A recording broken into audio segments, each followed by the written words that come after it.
To get started, I'm going to be using this vase. I got it at Hobby Lobby, and I stuffed some plastic bags in there to fill up some of the space.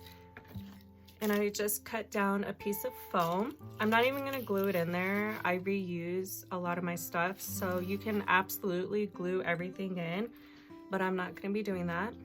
I have this beautiful sagey green and silver poinsettia.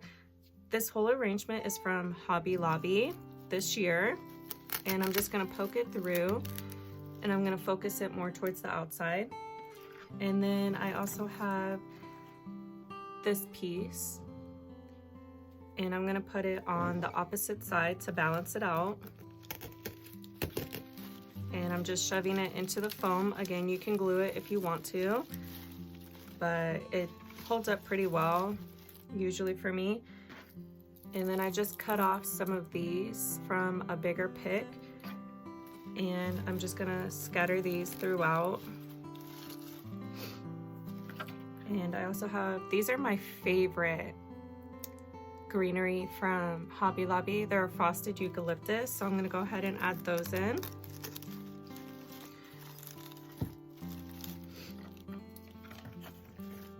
And I'm just gonna keep adding these in here. Sometimes I don't even stick it into the foam, I just fill in the space right there.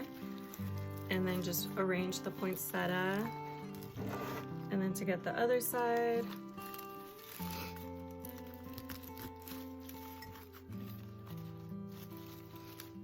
And then I'm gonna put some more of these in here.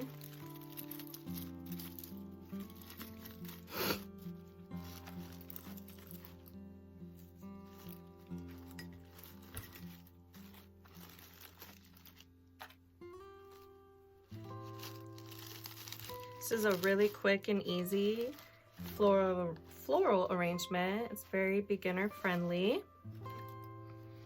And there you go. I keep this out on my dining table. Thank you so much for watching. I really appreciate it. If you want to see more content like this, be sure to follow along. Thank you so much.